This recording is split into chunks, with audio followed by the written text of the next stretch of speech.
Pertemuan kita kali ini saya akan membahas tentang negara, hukum, dan hak asasi manusia.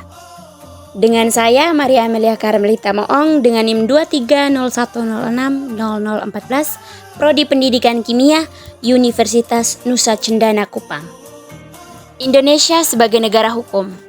Indonesia sebagai negara hukum dasar, pijakan bahwa negara Indonesia adalah negara hukum yang tertuang pada pasal 1 ayat 3 Undang-Undang Dasar 1945 yang menyebutkan bahwa negara Indonesia adalah negara hukum.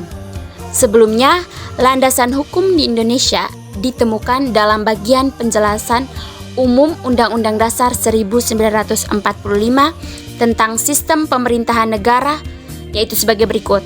Yang pertama, Indonesia adalah negara yang berdasar atas hukum. Negara Indonesia berdasar atas hukum, tidak berdasar atas kekuasaan belaka. Yang kedua, sistem konstitusional. Pemerintah berdasar atas sistem konstitusi atau hukum dasar, tidak bersifat absolutis atau kekuasaan yang tidak terbatas. Makna Indonesia sebagai negara hukum. Beberapa makna berikut ini merupakan konsep Indonesia sebagai negara hukum yang meliputi 1. Supremasi hukum. Nah, hukum berada di atas segala-galanya, termasuk di atas pemerintah dan warga. Artinya, semua pihak harus tunduk pada hukum dan tidak ada yang dikecualikan dari ketentuan hukum yang berlaku. 2. Keadilan. Hukum bertujuan untuk menegakkan keadilan bagi semua individu.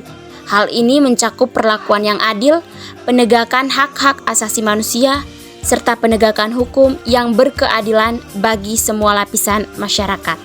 3. Ketertiban. Hukum digunakan untuk menciptakan dan menjaga ketertiban dalam masyarakat. Hal ini mencakup pembulatan peraturan yang jelas, penegakan hukum yang konsisten, dan pemeliharaan keamanan serta stabilitas sosial. 4. Perlindungan hak asasi manusia.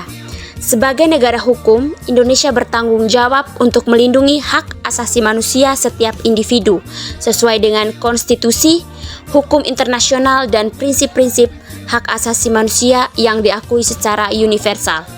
5. Keterbukaan dan akuntabilitas.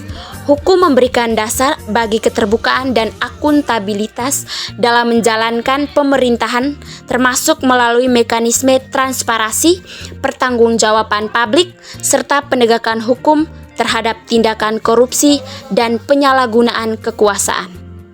Implementasi hubungan bangsa, negara, dan warga negara. Prinsip-prinsip hukum dan hak asasi manusia adalah fondasi yang mendasari sistem hukum dan perlindungan hak asasi manusia di berbagai negara.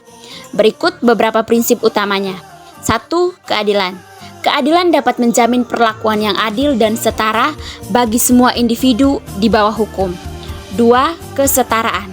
Kesetaraan dapat memastikan bahwa semua individu memiliki hak yang sama di hadapan hukum dan dalam perlakuan oleh pemerintah serta institusi publik. 3. Kemanusiaan.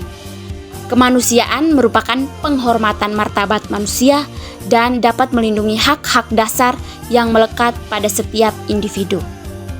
4. Kebebasan. Kebebasan dapat memastikan tentang kebebasan berpendapat, berekspresi, berserikat, dan beragama tanpa diskriminasi.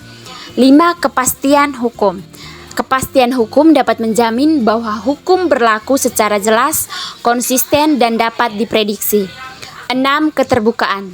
Keterbukaan dapat mendorong transparansi dalam proses hukum dan tata pemerintahan untuk menghindari penyalahgunaan kekuasaan. 7. Akuntabilitas. Akuntabilitas dapat memastikan bahwa pelaku penyelenggaraan hukum atau penyelenggaraan hak asasi manusia bertanggung jawab atas tindakan mereka. Sekian video pembahasan saya kali ini tentang negara hukum dan hak asasi manusia, mengenai makna Indonesia sebagai negara hukum dan prinsip-prinsip negara hukum dan hak asasi manusia. Sampai jumpa di video saya selanjutnya. Bye!